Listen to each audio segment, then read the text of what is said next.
رفیقان ملت اسلامیہ، السلام علیکم ورحمۃ اللہ وبرکاتہ۔ وعلیکم السلام ورحمۃ اللہ وبرکاتہ۔ الحمدللہ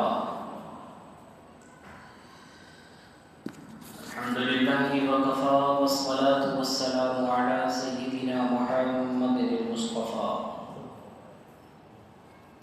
وعلى آلہ واصحابہ اولي الصدق والصفاء، اما بعد اعوذ باللہ من الشیطان الرجیم، بسم اللہ الرحمن الرحیم۔ فتلقى آدم من ربه كلمات فتاب عليه إنه هو التواب الرحيم۔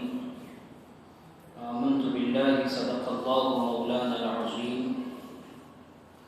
وبلغنا رسوله النبي الأمين المختار الحبيب الرؤوف الرحيم، ونحن على ذلك لمن الشاهدين والشاكرين، والحمد لله رب العالمين۔ نہایت ہی ادب و احترام کے ساتھ حضور سرور کائنات فخر موجودات احمد مجتبیٰ ارواحنا فداہ محمد مصطفیٰ صلی اللہ تبارک و تعالی علیہ وسلم کی بارگاہ عالیہ میں ہدیۃً تحفۃً محبتاً درود و سلام پیش کریں، جی لگا کر کے درود پاک پڑھیں۔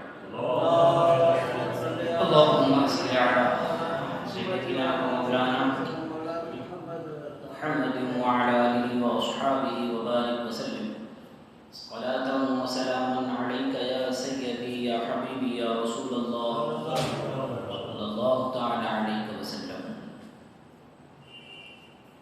عزیزان گرامی وقار، شہنشاہ ہندوستان عطائے رسول ہند الولی سیدنا غریب نواز غفر اللہ مرقدہ کی نسبت پاک سے آج ہماری چھٹی رات ہے۔ چھٹی محفل ہے، محفل پانچویں ہے، رات چھٹی ہے، مجلس ہماری یہ ویسے پانچویں ہے۔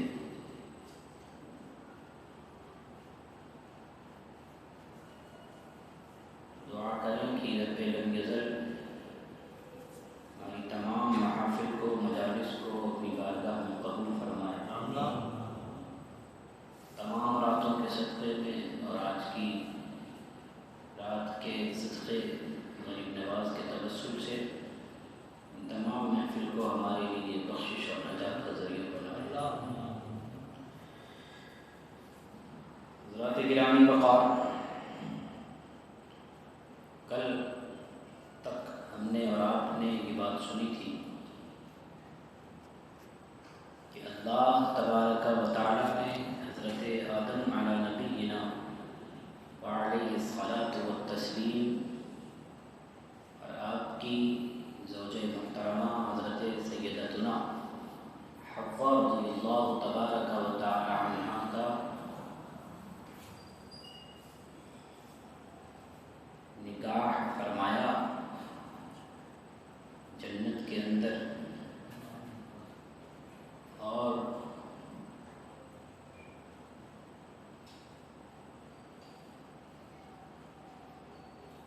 شیطان حضرت آدم کے ویسے ہی پیچھے لگا ہوا تھا انتقام اور بدلے کے لینے کے چکر میں۔ کل یہ ہم نے بات ذکر کی تھی کہ اس نے حضرت آدم کی طرف کس طریقے سے حضرت آدم کو بہکانے کی اس نے کوشش کی۔ جو عقیدہ ثابت ہوتا ہے وہ بھی میں نے کل ذکر کیا تھا کہ انبیاء کرام سے غلطی نہیں ہو سکتی۔ قرآن کے اندر الفاظ ہیں کہیں کہیں پر کہ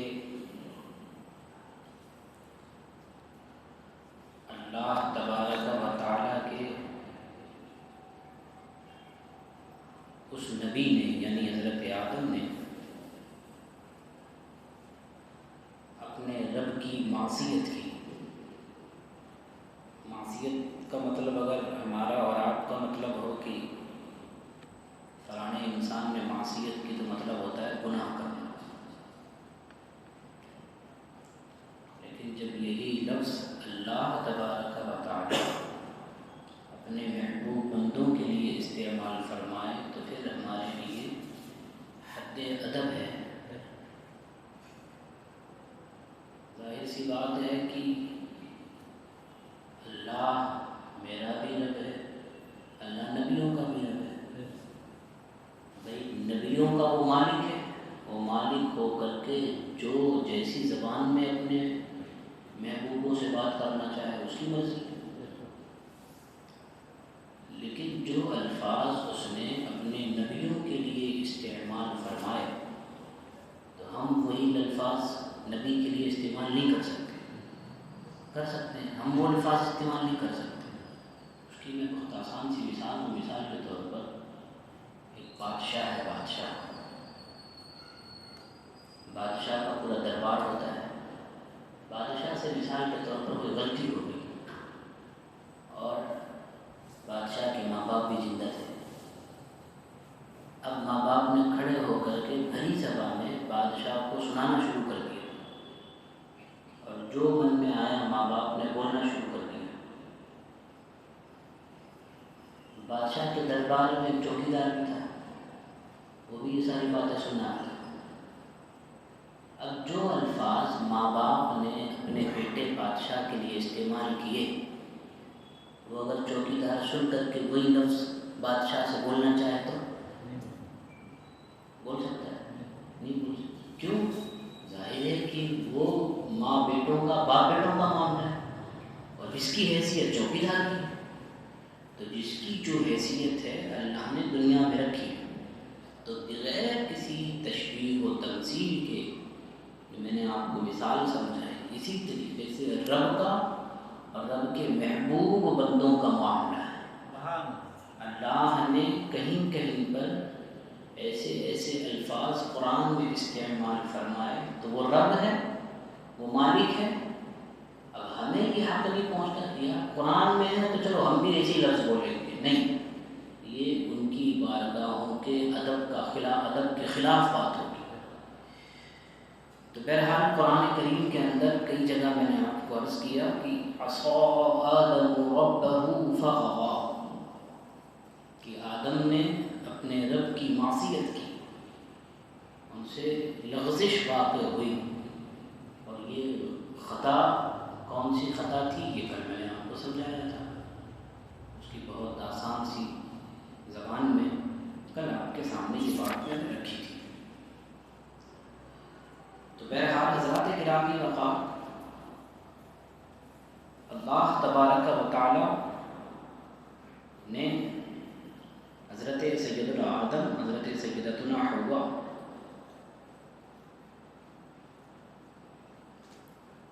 کا جو معاملہ ہوا تو پھر اللہ تبارک و تعالی نے فرمایا کہ جاؤ زمین کی طرف، دونوں سے ارشاد فرمایا۔ حضرت سیدنا آدم علیہ نبینا وعلیہ الصلاۃ والتسلیم اور حضرت سیدتنا حوا رضی اللہ تبارک و تعالی عنہا زمین پر اتارے گئے۔ ایک قول کے مطابق حضرت آدم جہاں اتارے گئے تھے اس سرزمین کا نام ہندوستان ہے۔ بولیے سبحان اللہ۔ تو یہ کسی کے باپ کی زمین نہیں، یا ہمارے باپ آدم کی زمین ہے۔ آپ سمجھے؟ آپ کسی کے یہ ہندوستان کی سرزمین کسی اور کے باپ کی نہیں، ہمارے باپ کی سرزمین۔ آپ کی سمجھ شریف میں بات آئی؟ ہاں یہ الگ بات ہے کہ اب وہ ہندوستان جہاں حضرت آدم اتارے گئے تھے وہ ڈیوائڈ ہو گیا، لیکن جس وقت حضرت آدم اس سرزمین پر اتارے گئے تھے وہ زمین کا ٹکڑا بھارت کا ہی اندر موجود تھا۔ سرندیپ کا جو مقام ہے، مقام سرندیپ پر آپ اتارے گئے تھے۔ اب حضرات گرامی وقار،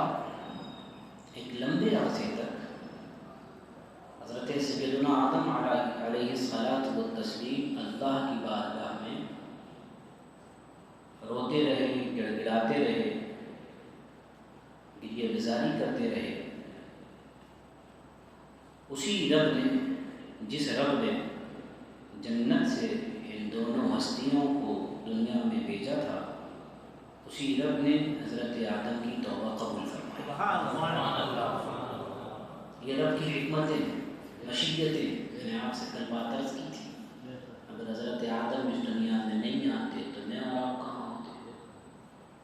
تو اب دیکھیے ظاہری طور پر اللہ والے کی جو بھول ہوئی اس کے فائدے کتنے ہوئے دیکھیے۔ آپ سمجھے؟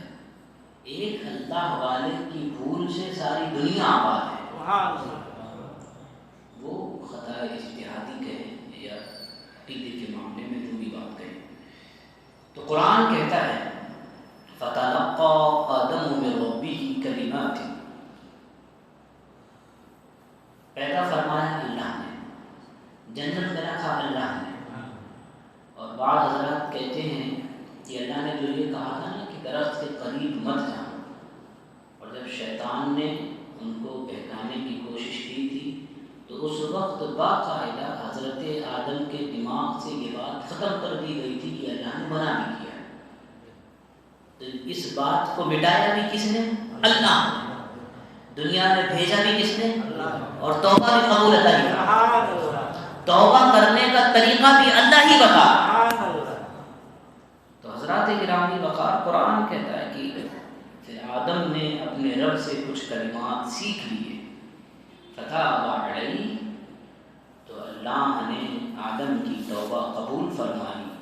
انہ هو التواب الرحیم، بے شک وہ اللہ بہت توبہ قبول فرمانے والا، بہت رحم فرمانے والا ہے۔ ایک اور جگہ اللہ فرماتا ہے ثم اجتباہ ربہ فتاب علیہ وہدی، پھر اس کے رب نے، آدم کے رب نے آدم کو چن لیا تو اپنی رحمت سے اس کی طرف توجہ فرمائی اور اپنے خاص مقام کا قرب عطا فرمایا۔ اب وہ جو کلمات، کچھ باتیں جو اللہ نے سکھائی تھیں وہ کیا تھی؟ حضرت آدم، قرآن یہ کہتا ہے کہ اللہ نے آدم کو کچھ کلمات بتا دیے، ان کلمات کے ذریعے حضرت آدم نے دعا مانگی، اللہ نے قبول فرمایا۔ تو آخر وہ کلمات تھے کیا؟ تو ایک قول تو یہی ہے جو کل میں نے عرض کیا تھا، ربنا ظلمنا انفسنا وان لم تغفر لنا وترحمنا لنکونن من الخاسرین۔ یہ ایک الفاظ تھے کہ اے اللہ، ہم نے اپنی جانوں پر زیادتی کی، اور اگر تم نے ہماری مغفرت نہ فرمائی، ہم پر رحم نہ فرمایا، تو ہم نقصان اٹھانے والوں میں سے ہو جائیں گے۔ یہ کلمات کے ذریعے جب حضرت آدم نے اللہ کی بارگاہ میں دعا کی تو اللہ نے دعا قبول فرمائی۔ ایک قولی حدیث کے اندر ہے، اور اس کے راوی حضرت سیدنا عمر بن خطاب امیر المومنین، حضرت سیدنا عمر فاروق اعظم کی ذات گرامی ہے۔ وہ فرماتے ہیں رسول اللہ صلی اللہ علیہ وسلم نے فرمایا، جب حضرت آدم علیہ الصلاۃ والتسلیم سے اجتہادی خطا ہوئی تو انہوں نے عرش کی طرف اپنا سر اٹھایا اور عرض کی، اے میرے مولا، میں محمد مصطفیٰ صلی اللہ علیہ وسلم کے وسیلے سے سوال کرتا ہوں کہ جو میری مغفرت فرما دے۔ اب حضور تو اس وقت ہے، ظاہری طور پر دنیا میں ہے بھی نہیں، دو انسان ہیں، آدم ہے اور حوا ہے۔ اب حضرت آدم نے جب یہ کلمات کہے اللہ کی بارگاہ میں، حالانکہ رب سب جانتا ہے، رب سب کچھ جانتا ہے، لیکن اپنے حبیب کی شان کائنات کو بتانا چاہتا۔ جب حضرت آدم نے یہ بات عرض کی، اے اللہ، محمد مصطفیٰ صلی اللہ علیہ وسلم کے وسیلے سے تو میری مغفرت فرما، اللہ نے حضرت آدم سے پوچھا محمد کون ہے؟ اللہ کو نہیں پتا تھا، اللہ کو پتا نہیں تھا، بالکل پتا تھا، اللہ کو نہیں پتا، ہے، مجھے آپ کو پتا ہے، اللہ بہتر جانتا ہے، لیکن بات وہی ہے بھائی اللہ چاہے تو یہ پورا نظام کائنات چل رہا ہے، کوئی گناہ کریں گے دنیا کے اندر، کوئی گناہ ہوتے ہیں کہ نہیں ہوتے، اور یہ جنت ہے یہ دوزخ ہے تو سب کو جنت نہیں بھیجتے، مرا انسان اور سیدھے جنت میں، وہ قیامت کا دن یہ وہ ساری چیزیں سب جمع ہوں گی وہاں، کیوں؟ حضور کی شان کو کہ ایک بنایا ہے، سب کے لیے بنایا ہے، جہاں ساروں کی حدیں ختم ہوتی ہیں وہاں آمنہ کے لال کی حد شروع ہوتی ہے۔ تو حضرات گرامی یہ پیار کا انداز ہے، دنیا میں بھی آپ دیکھتے ہوں گے، یہ دنیا تک مثال رکھیے گا اور آگے مت بڑھائیے گا کہ اگر دنیا میں کسی سے آپ پیار کرتے ہیں، محبت کرتے ہیں، یہ والی بھی جو نوجوان بچے کرتے ہیں، یہ والی بھی یہ تو دھوکہ ہے، جہنم میں لے جانے والا کام، سچی محبت، حقیقی محبت ماں باپ سے ہوتی ہے اور کسی سے نہیں ہوتی، لڑکا لڑکی والی محبت ہوتی نہیں، سیدھی بات ہے، دھیان رکھیے گا، کوئی کہ لڑکا کہے کہ میں سچی محبت کرتا ہوں، سچا پیار کرتا ہوں، اس سے بڑا جھوٹا کوئی نہیں، یہ کچھ نہیں ہوتا ہے، سچی محبت، سچا پیار کا مطلب ہے نکاح، اس کے علاوہ کچھ نہیں، ایک جوان لڑکا ایک جوان لڑکی، اس کی سچی محبت کیا ہے؟ نکاح کے سوا کچھ نہیں، بس اس کے آگے پیچھے شریعت کسی بات کی اجازت نہیں دیتی ہے، بہرحال۔ تو کبھی کبھی کیا ہوتا ہے کہ اگر آپ کسی سے سچی محبت کرتے ہوتے ہیں، جب اس کا تذکرہ اور اس کی محفل میں کوئی بات شروع ہوتی ہے تو ہمارا اور آپ کا دل کرتا ہے اس کے بھی اور بات، جسے ہم پیار کرتے ہوتے ہیں اس کی بات کو ظاہری طور پر ہم چھیڑتے ہیں، اگر اس کا تذکرہ نہ بھی ہوتا ہو تو پھر ہم کہیں نہ کہیں سے بات گھما پھرا کر کے لے کر کے آتے ہیں۔ تو حضرات گرامی وقار، اللہ تبارک و تعالی کا اپنے پیارے حبیب صلی اللہ علیہ وسلم سے وہ پیار ہے کہ اللہ نے ارشاد فرمایا اپنے آدم سے، اے آدم محمد کون ہے؟ جانتا تھا، لیکن آدم علیہ الصلوۃ والتسلیم کی زبان سے اپنے محبوب کی تعریف سننا چاہتا۔ حضرت آدم علیہ السلام نے عرض کی، اے اللہ تیرا نام برکت والا ہے، جب تو نے مجھے پیدا کیا تو میں نے سر اٹھا کر تیرے عرش کی طرف دیکھا تو اس میں لکھا ہوا تھا لا الہ الا اللہ محمد رسول اللہ صلی اللہ علیہ وسلم۔ عرش یہ اللہ کے جلوہ فرما ہونے کی جگہ ہے،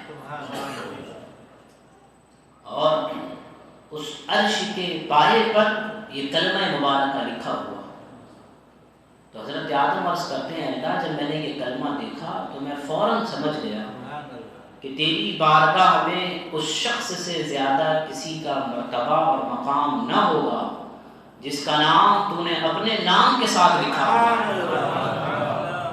اللہ نے حضرت آدم کی طرف وحی فرمائی، اے آدم، اب بات اللہ نے خود چھیڑی کہ محمد ہے کون، کلمات سکھائے کس نے؟ اللہ نے۔ حضور کے وسیلے سے دعا مانگنے کا طریقہ ڈھنگ اللہ خود سکھا رہا ہے۔ جب بات چھڑ گئی، حضرت آدم کی تعریف کے منہ سے تعریف حبیب سن لی، پھر اللہ فرماتا ہے کہ پھر اور شان بتاؤں اپنے حبیب، میرے حبیب کی شان یہ ہوگی تیری اولاد میں سب سے آخری نبی ہے اور ان کی امت تمہاری اولاد میں سب سے آخری امت ہے، لیکن اے آدم سنو، اگر وہ نہ ہوتے تو اے آدم میں تمہیں بھی پیدا نہ کرتا۔ یہ ہے مقام مصطفیٰ، یہ ہے حضور کا مقام، یہ حضور کی شان ہے۔ ایک دوسری حدیث کے اندر بھی ہے، ایک اور لمبی حدیث ہے، اس کے اندر آیا کہ جب بہت دنوں تک حضرت آدم پریشان رہے تو حضرت آدم نے اللہ کی بارگاہ میں حضور کے وسیلے سے دعا کی، اے اللہ مجھے محمد مصطفیٰ صلی اللہ علیہ وسلم کے صدقے میں معاف فرما۔ تو حضرت آدم سے اللہ نے ارشاد فرمایا اے آدم تم نے محمد مصطفیٰ صلی اللہ علیہ وسلم کو کیسے پہچانا حالانکہ میں نے ابھی تو اسے پیدا بھی نہیں کیا ہے. حضرت آدم نے عرض کی اللہ جب تو نے مجھے پیدا کر کے میرے اندر روح ڈالی تھی میں نے اپنے سر کو اٹھایا تھا تو میں نے عرش کے ہر پائے پر لا الہ الا اللہ محمد رسول اللہ صلی اللہ علیہ وسلم لکھا دیکھا تھا. تو میں نے جان لیا کہ تو نے اپنے نام کے ساتھ اس کا نام ملایا ہے جو تجھے تمام مخلوق میں سب سے زیادہ محبوب ہے. اللہ فرماتا ہے اے آدم تو نے بالکل سچ کہا بے شک وہ تمام مخلوق میں میری بارگاہ کا سب سے زیادہ پسندیدہ اور سب سے زیادہ محبوب ہے. اگر تم اس کے وسیلے سے دعا کرو میں تمہیں معاف کر دوں گا اور اگر وہ نہ ہوتے تو میں تمہیں بھی پیدا نہ کرتا. حضرات کرام وقار تو اب حضرت آدم علیہ الصلوۃ والتسلیم اور حضرت حوا رضی اللہ تبارک و تعالی عنہا کا زمین پر آنے کی حکمت کیا تھی, کیوں اتارا گیا, یہ میں نے کل بھی ذکر کیا تھا. ظاہر ہے کہ اصل مقصد کیا تھا, حکمت یہ تھی کہ حضرت آدم کی پیدائش کا مقصد ہی انسانوں کی نسلیں آگے بڑھانا تھا. جنت میں رہتے وہ ساری چیزیں ہوتی نہیں, کیونکہ ظاہر ہے کہ جنت کے اندر جو چیزیں دنیا میں ہوتی ہیں نا جنت کے اندر وہ چیزیں بھی ہوں گی.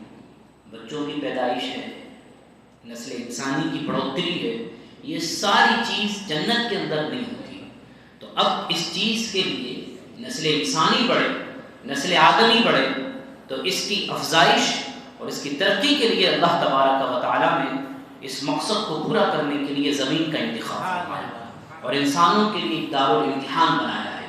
یہ امتحان کی جگہ ہے, اس میں نبی بھی آئیں گے, اولیاء بھی آئیں گے, صلحاء بھی آئیں گے, اور یہ نبی جو ہیں, صلحاء جو ہیں, اولیاء اللہ جو ہیں, تاکہ دوسرے لوگوں پر ان کی شان ظاہر ہو سکے. اس دنیا کو بنانے کا ایک مقصد یہ بھی ہے, انسانیت کو دنیا کے اندر پھیلانے کا مقصد اللہ کا یہ بھی ہے. تو حضرات گرامی وقار یہ تمام تر چیزیں حضرت آدم علیہ الصلوۃ والتسلیم اس زمین پر تشریف لائے, اور پھر حضرت سیدنا عبداللہ ابن عباس رضی اللہ تبارک و تعالی عنہما فرماتے ہیں کہ حضرت آدم کو کہاں اتارا گیا تھا؟ میں نے آپ کو بتایا کہاں اتارا گیا تھا؟ ہندوستان. کہاں اتارا گیا تھا؟ ہاں, ہندوستان میں اتارا گیا تھا. تو اس لیے میں نے ابھی آپ سے عرض کیا کہ ہندوستان ہمارے باپ کی سرزمین ہے, کسی اور کے باپ کی نہیں. سب سے پہلا انسان کسی ہندوستان میں تشریف لایا ہے, اور وہ تھے کون؟ اللہ کے نبی تھے. وہ کوئی اور تھوڑی تھے, وہ اللہ کے نبی تھے. منوں یہ پرانے ٹھکانے یہ کوئی نہیں, یہ وہ حضرت آدم تھے جن کا عقیدہ ہے کہ وہ منو تھے, کہ وہ فلانے تھے, کہ یہ تھے وہ تھے. حضرت آدم تھے, اور انہی کی اولاد ہمارا. یہ کل بھی ذکر کیا تھا, وہ بندر کی اولاد کوئی اور ہوگی. ہم بندر کی اولاد الحمدللہ نہیں, اللہ نے ہمیں آدمی بنایا, انسان بنایا ہے, اچھی خاصی شکل عطا فرمائی ہے, منہ سے کھانے کے لیے عطا فرمایا ہے, چلنے کے لیے 2 پیر دیے ہوئے ہیں, سوچنے سمجھنے کے لیے اللہ نے عقل دی. اور بندر کے اندر یہ ساری صفتیں ہوتی تھیں, تو جن کے اندر یہ صفتیں ہیں وہ آج بھی بندر ہی ہیں واقعی. لہٰذا الحمدللہ ہم اور آپ حضرت آدم کی اولاد ہیں. تو حضرت آدم علیہ الصلوۃ والتسلیم کو ہندوستان کی سرزمین پر, اور حضرت سیدتنا حوا رضی اللہ تبارک و تعالی عنہا وارضاہا عنا کو جدہ کی سرزمین پر اتارا گیا تھا. دونوں کو الگ الگ مقام پر, حضرت آدم کو ہندوستان جو سرندیب کا علاقہ ہے وہاں, اور حضرت سیدتنا حوا کو وہاں جدہ میں اتارا گیا. حضرت آدم علیہ الصلوۃ والتسلیم انہیں تلاش کرتے رہے.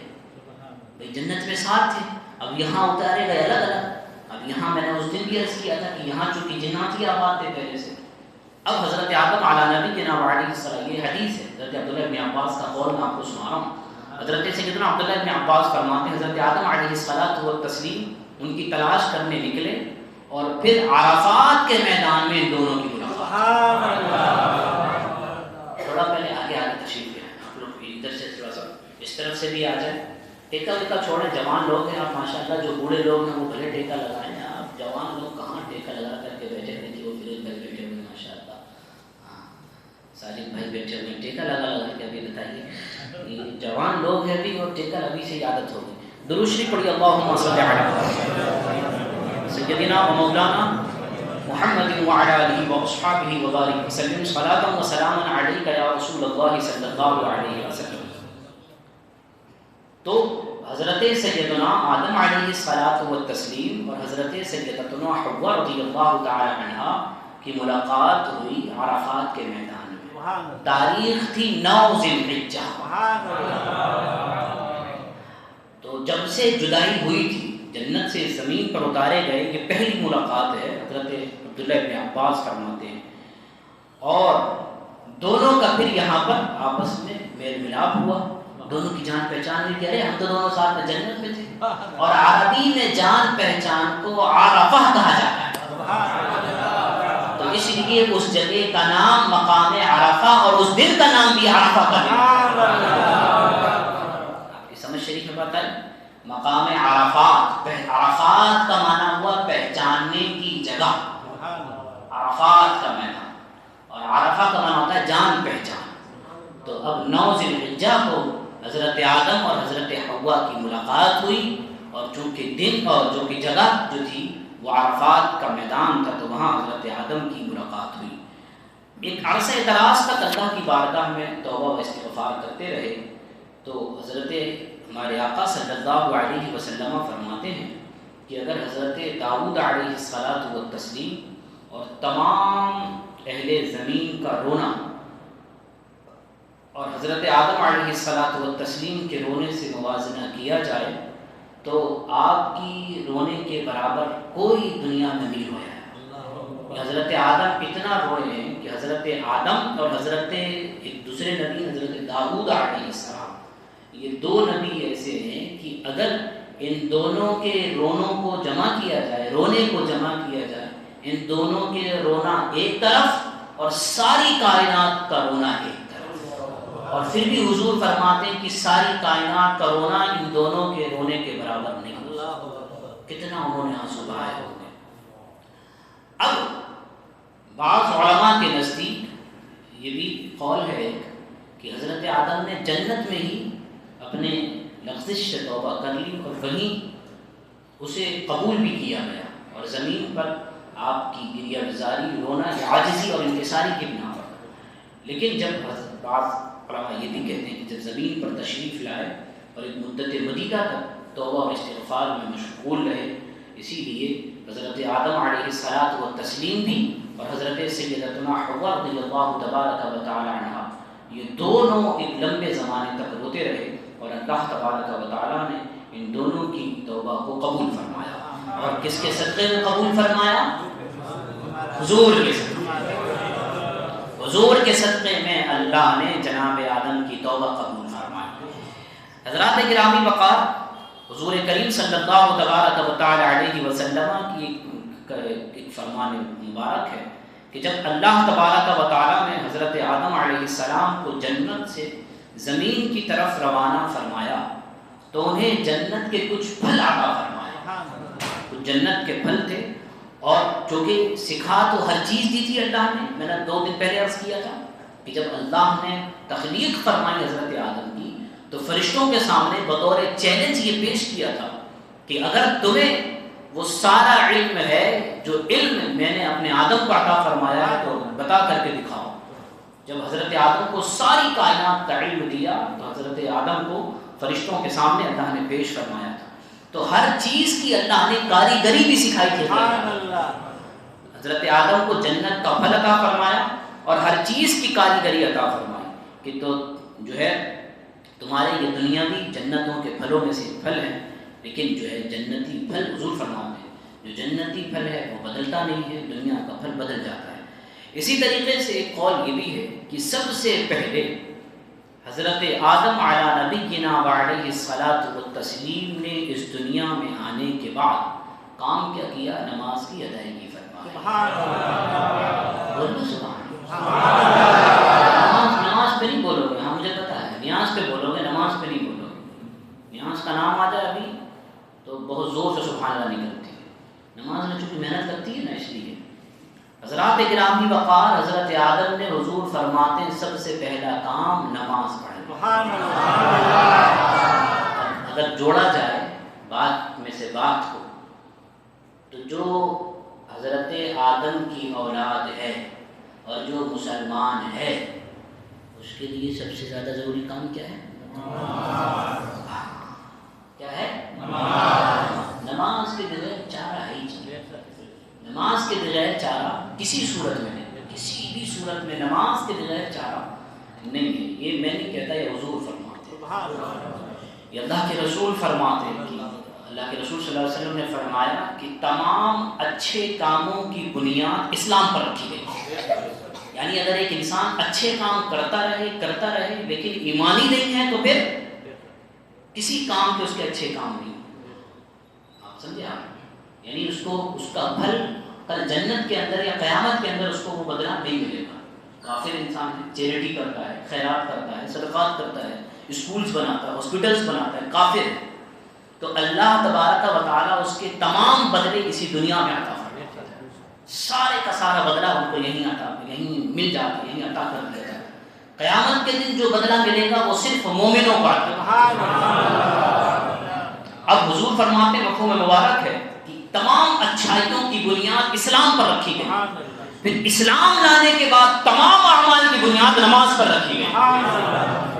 تو آپ کے سمجھنے کی بات آ گئی، ایک انسان غیر مومن ہے، غیر مسلم ہے، اور اچھے کام کرے اسلام کے بغیر قابل قبول نہیں۔ ایک مسلمان اچھے کام کرے نماز کے بغیر قابل قبول نہیں۔ اگر ایک مسلمان بغیر نماز کے سب کچھ کرتا رہے، یہ حضور فرماتے ہیں کسی کام کا نہیں۔ تمام اچھائیوں کی بنیاد اللہ کے رسول صلی اللہ علیہ وسلم نے نماز پر رکھی۔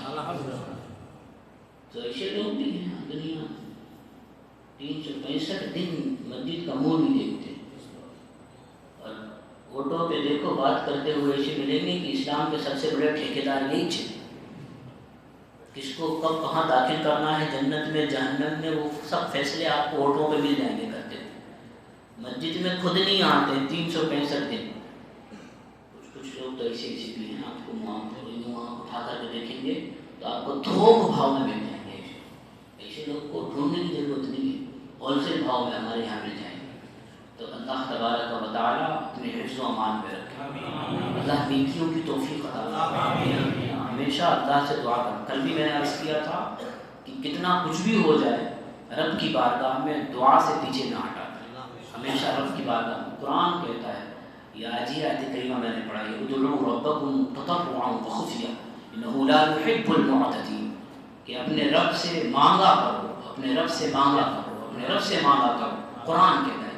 تو اس کے تعلق سے حضور فرماتے ہیں کہ مانگنا، اللہ کی بارگاہ میں دعا کرنا، یہ خود ایک عبادت کا درجہ ہے۔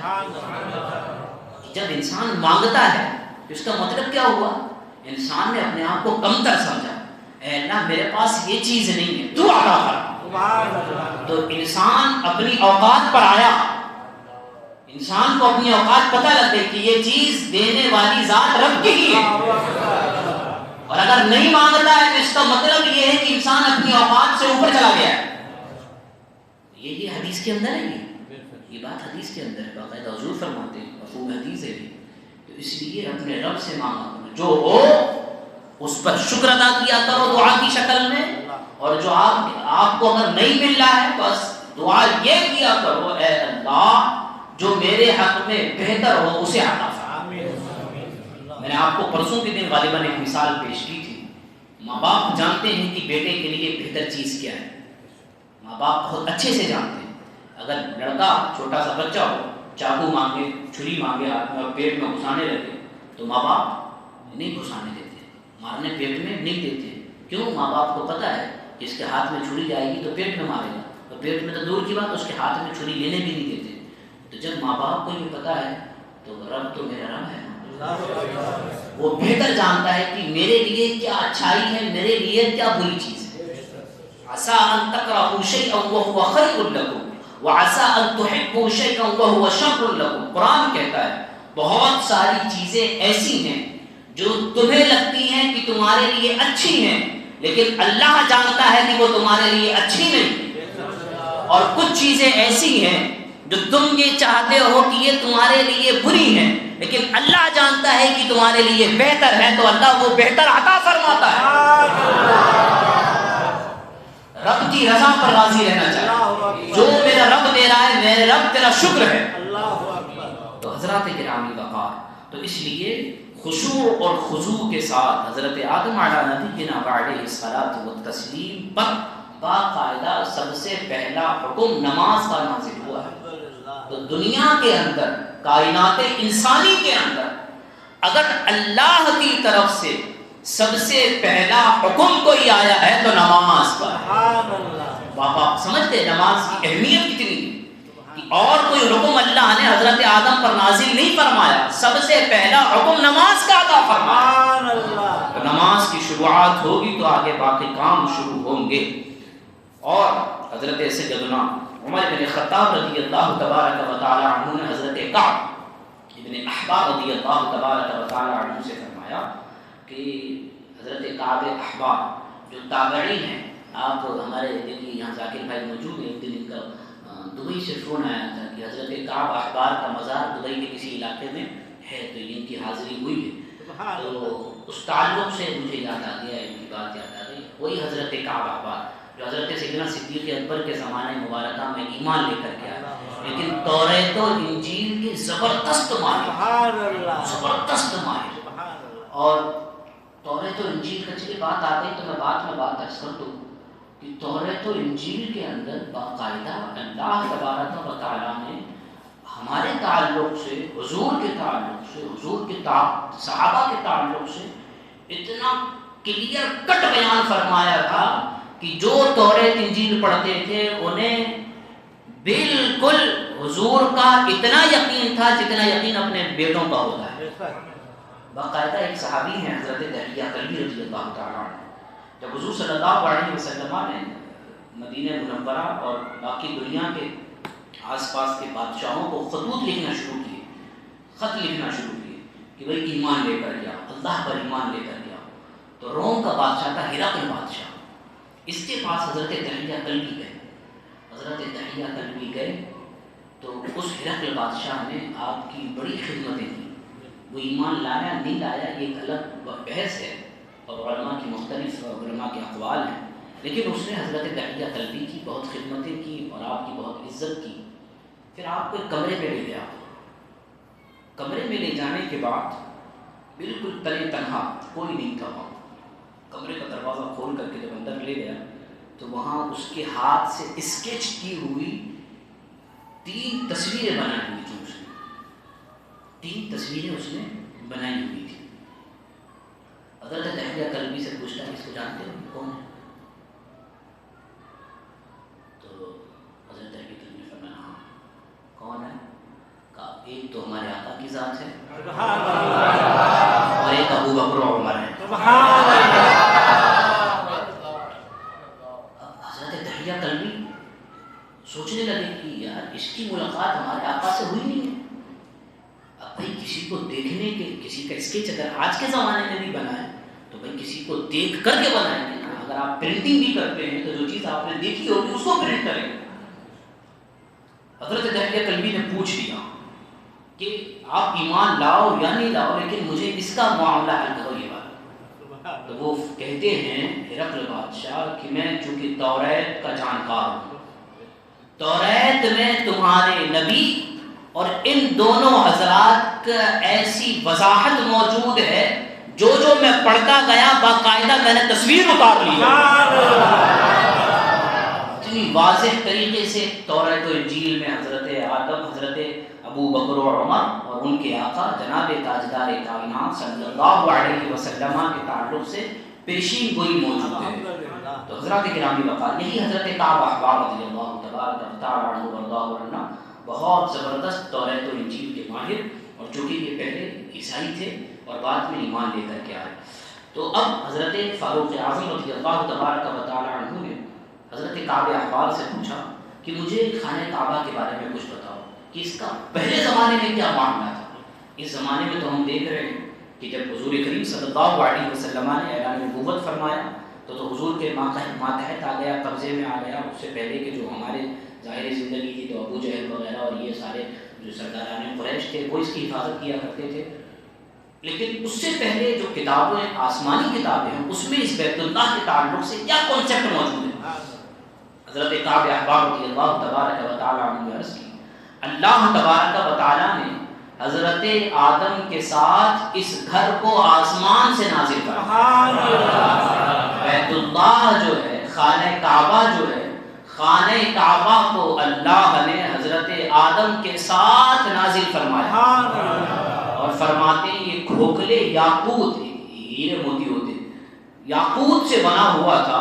اور حضرت آدم نے فرمایا بے شک یہ میرا گھر ہے تو تم اس کے گرد اسی طرح طواف کرنا اور اسی کے آس پاس اسی طرح نماز پڑھنا جس طرح تم نے فرشتوں کو عرش کے گرد طواف کرتے دیکھا ہے اور نماز پڑھتے دیکھا ہے.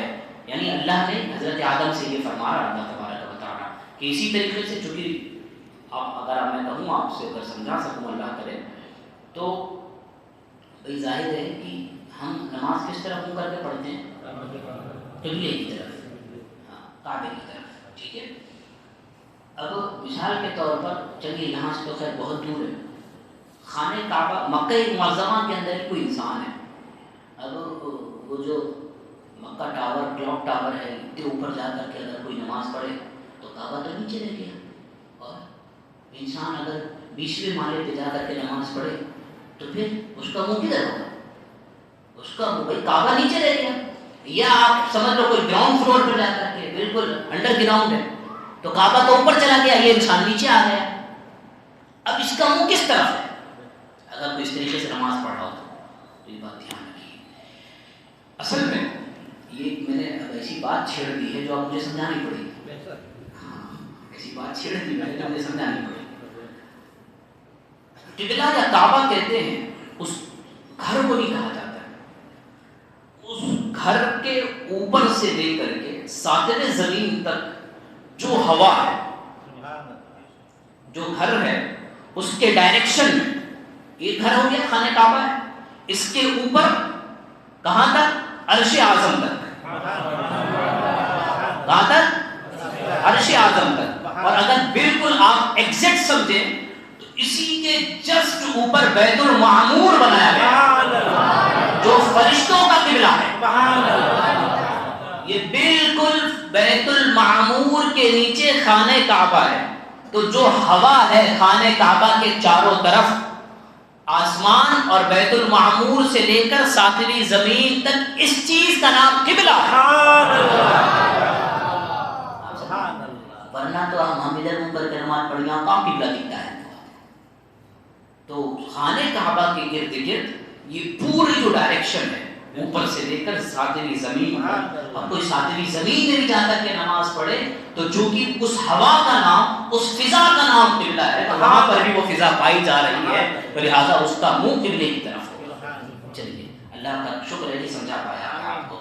تو بیت المعمور یہ چونکہ اللہ تبارک و تعالیٰ کے نبی حضرت آدم علیہ الصلوۃ والتسلیم نے جنت میں فرشتوں کو دیکھا تھا کہ بیت المعمور کے گرد کیا ہے طواف کیا کرتے تھے اس کی طرف منہ کر کے نماز پڑھتے تھے. تو اللہ نے وہ گھر حضرت آدم کو عطا فرمایا اور بالکل حکم فرمایا کہ بیت المعمور کے نیچے اس گھر کو تعمیر فرمایا اور فرمایا کہ اس کے ارد گرد جس طریقے سے فرشتے طواف کیا کرتے تھے تم بھی طواف کرنا اور جس طریقے سے فرشتے اس بیت المعمور کی طرف منہ کر کے نماز پڑھتے تھے تم بھی نماز پڑھنا. تو حضرات گرامی وقار اور فرماتے ہیں حضرت کعب احبار کہ اس بیت کے ساتھ اس گھر کے ساتھ کچھ فرشتے بھی اترے اور پھر ان فرشتوں نے حضرت آدم کے ساتھ مل کر پتھروں سے پھر اس گھر کی بنیاد پھر اس بنیادوں پر اس بیت کو رکھ دیا گیا. اور یہ کب تک باقی رہا حضرت آدم کا بنایا ہوا خانہ کعبہ؟ حضرت نوح علیہ الصلوۃ والتسلیم جب تشریف لائے اور حضرت نوح کے زمانے میں جب ساری کائنات کو بہا دیا گیا ساری کائنات کو تہس نہس کر کے ساری پوری دنیا مر کے آ گیا تھا پانی پانی تھا. بچے کتنے لوگ تھے جو حضرت نوح علیہ السلام کی کشتی میں موجود تھے. حضرت نوح علیہ السلام کی کشتی میں جتنے لوگ تھے ساری دنیا میں بس وہی لوگ بچے تھے باقی ساری دنیا کو تباہ کر دیا گیا. یہ عذاب الہی نازل ہوا تھا اور یہ عذاب الہی نازل ہوا تھا اس لیے قرآن کے 29ویں پارے کے اندر باقاعدہ سورہ نوح ہے، حضرت نوح علیہ السلام کے نام کی پوری سورہ مبارکہ موجود ہے. اس کے اندر یہ بات ہے کہ جب شروعات ہے اِنَّا أَرْسَلْنَا نُوحًا إِلَىٰ قَوْمِهِ أَنْ أَنذِرْ قَوْمَكَ مِن قَبْلِ أَنْ يَأْتِيَهُمْ. تفصیلی آیت کریمہ ہے. مفہوم اس کا یہ ہے کہ جب حضرت نوح علیہ الصلوۃ والتسلیم اپنی قوم کو سمجھاتے رہے جب بالکل تھک گئے نا، ہاتھ اٹھا کر کے دعا کی، اے اللہ انہیں ہلاک فرما دے، نیست و نابود فرما دے. پہلے بہت مرتبہ سمجھایا، جب نہیں سمجھے تو اللہ کے اس نبی نے حضرت نوح علیہ السلام نے دعا مانگی. اللہ نے اپنے نبی کی دعا کو قبول فرمایا، ساری دنیا کو برباد ہو گئی، ساری دنیا تباہ ہو گئی تھی. یہ قرآن کے اندر ہے. تو اب حضرات گرامی وقار، میں نے پرسوں بھی عرض کیا تھا، اپنی طرف ذرا جھانک لینا چاہیے مجھے اور آپ کو. وہ تمام تر باتیں جن باتوں کی وجہ سے پچھلی قومیں تباہ ہوئیں، برباد ہوئیں، ہلاک ہوئیں، عذاب الہی جن کی وجہ سے نازل ہوا، آج وہ ساری باتیں مجھ میں اور آپ کے اندر موجود ہیں. عذاب نہیں آ رہا تو صرف حضور کا کرم، صرف نبی محتشم صلی اللہ علیہ وسلم کا کرم ہے. حضرات گرامی وقار، تو اس لیے ہمیشہ اللہ کی بارگاہ سے پناہ مانگتے رہنا چاہیے. تو اب جب حضرت نوح علیہ الصلوۃ والتسلیم کے زمانے میں قوم کو غرق فرمایا گیا تو باقاعدہ اس گھر کو اللہ نے اٹھا لیا تھا اور اس کی بنیادیں باقی رہی تھی، اس کی بنیادیں باقی رہیں. اور حضرت نوح علیہ الصلوۃ والتسلیم کے زمانے میں اس گھر کو اٹھا لیا. حضرت انس بن مالک رضی اللہ تبارک و تعالی عنہ سے روایت ہے، حضور نے ارشاد فرمایا، حضرت آدم علیہ الصلوۃ والتسلیم کے زمانے میں بیت اللہ کی جگہ ایک بارش یا اس سے زیادہ تھی. فرشتے حضرت آدم علیہ السلام سے پہلے بھی اس کا حج کیا کرتے تھے. پھر حضرت آدم نے حج کیا اور ایک مقام پر فرشتوں نے ان کا استقبال کیا اور عرض کی، اے آدم آپ کہاں سے تشریف لا رہے ہیں؟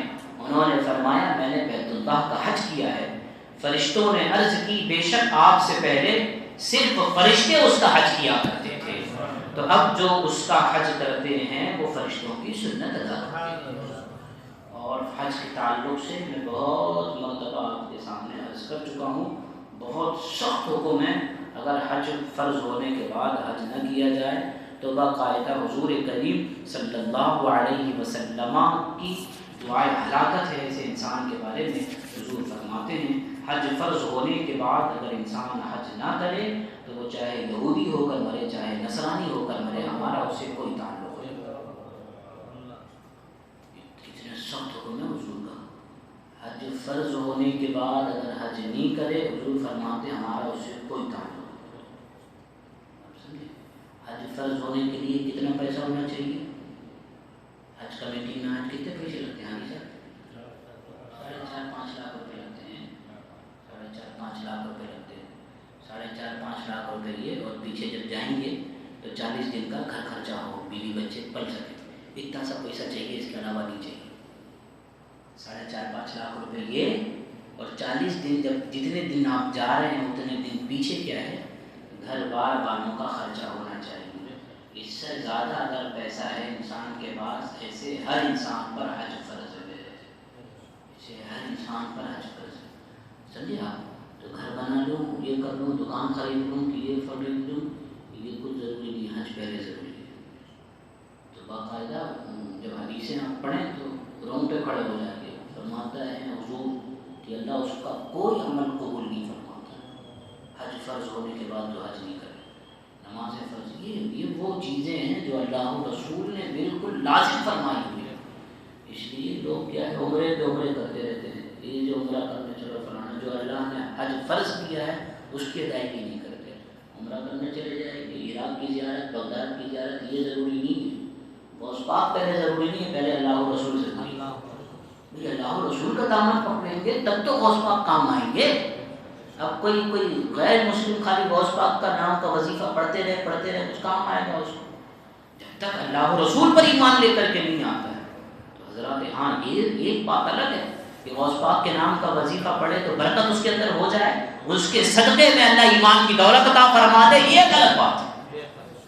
آپ سمجھ شریف امام کے بات بہت اچھے سے آ گئی. حضرات گرامی وقار، جب حضرت آدم علیہ نبی جناب وعلیہ الصلاۃ والتسلیم، اور حضرت حوا رضی اللہ تبارک و تعالی عنہا کو اللہ نے اپنی قدرت کاملہ سے پیدا فرمایا، پھر ان دونوں کے ملاپ سے نسل انسانی کی ابتدا فرمائی، وہ دونوں ملے، یہاں سے نسل چلی، جو قرآن میں کہتا ہے یا ایھا الناس اتقوا ربکم الذی خلقکم من نفس واحدہ، اے لوگو اس اللہ سے ڈرو، اس رب سے ڈرو جس نے تمہیں ایک جان سے پیدا کیا ہے، وخلق منها زوجها، اور اسی جان سے اللہ نے جوڑے پیدا فرمائے، وبث منهما رجالا كثيرا ونساء، پھر اس جوڑے سے اللہ نے ساری کائنات میں مردوں اور عورتوں کو پھیلا دیا ہے۔ سبحان اللہ۔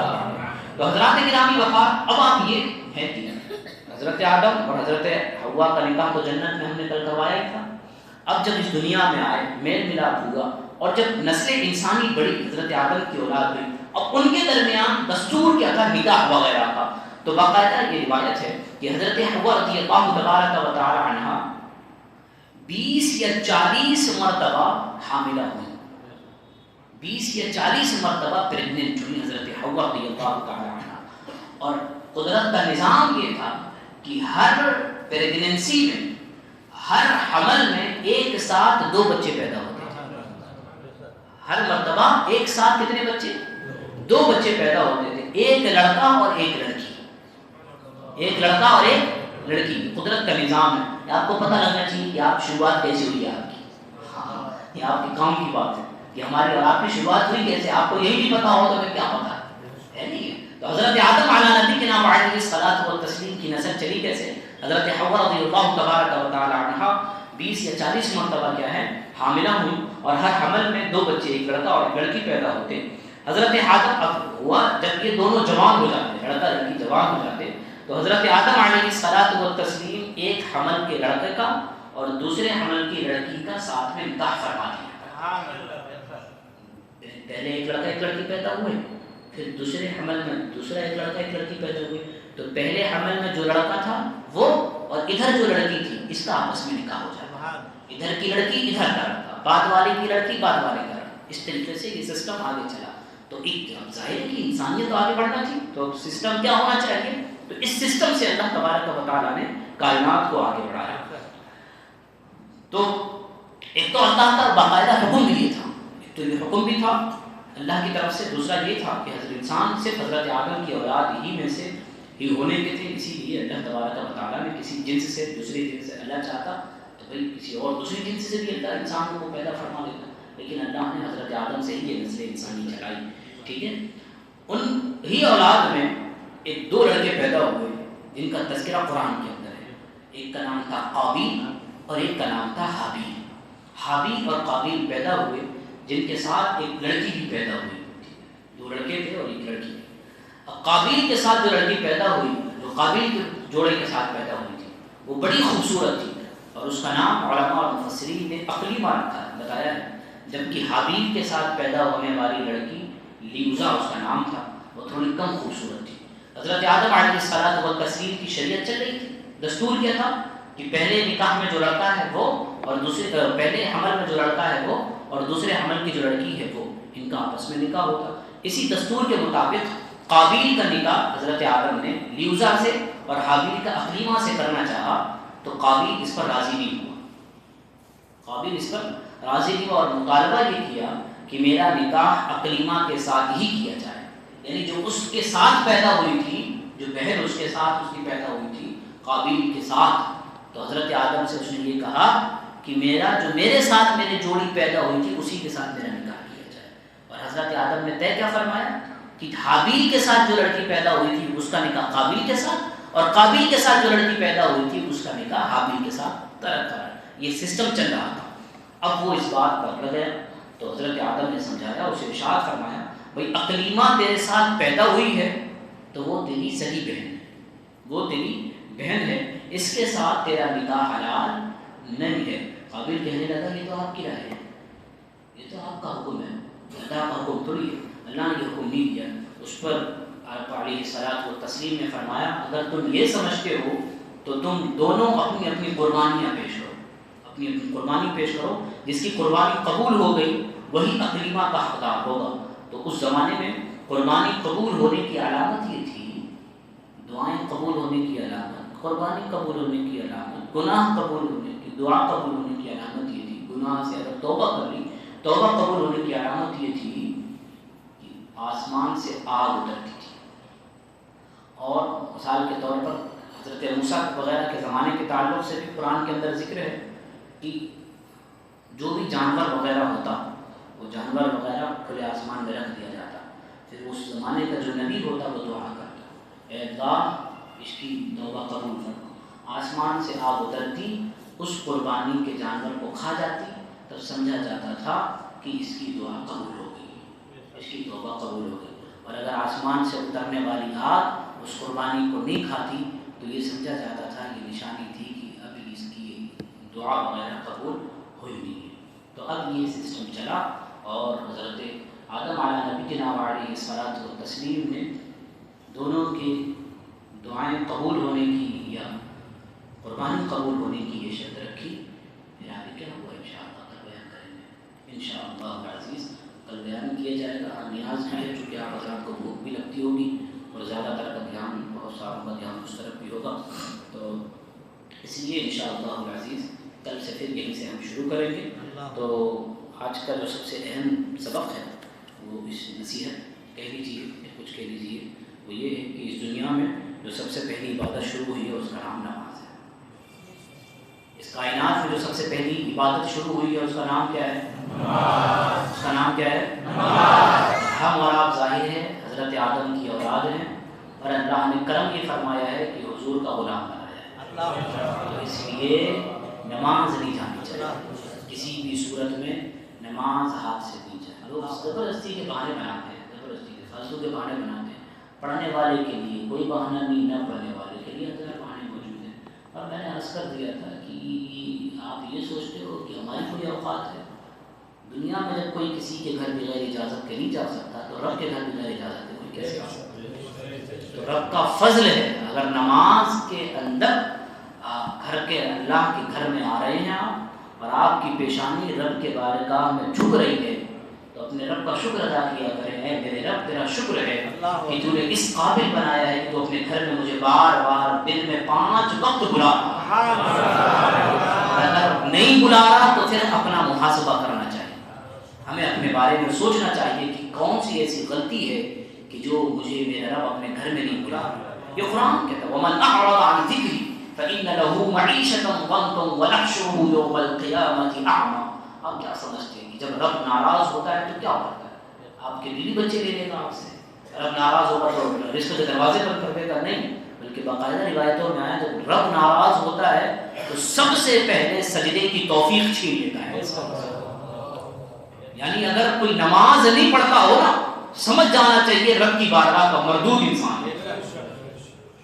یہ اللہ نے فرمایا، یہ رسول اللہ کی حدیثوں کا مفہوم ہے۔ اس لیے حضرات گرامی، اور اگر جھک رہا ہے آپ کا سر تو اپنے رب کا شکر ادا کیجیے۔ میرے رب تیرا شکر ہے کہ تو بار بار مجھے اپنے گھر میں بلاتا ہے، اپنے گھر میں آنے کی اجازت عطا فرماتا ہے۔ اس لیے حضرات گرامی اس دنیا کے جھنجھٹوں میں نہیں پڑی ہے، حسینیت بھی نہیں ہے، حسینیت اس کے علاوہ اور کیا ہے؟ اور کچھ ہے؟ نماز صرف بالکل ایسی پوزیشن ہے، جو حالت تھی نا امام حسین کی، باقاعدہ شریعت کا حکم ہے کہ اس وقت نماز معاف ہوتی ہے۔ جس پوزیشن میں امام علی مقام تھے اس وقت شریعت کے مطابق، حکم کے مطابق امام حسین سے نماز معاف تھی۔ یہ میں فتویٰ دے رہا ہوں آپ کو، لیکن اس کے باوجود ساری کائنات نے دیکھا ہے کہ جب سر مبارک کو الگ کیا گیا ہے تو سجدے کی حالت،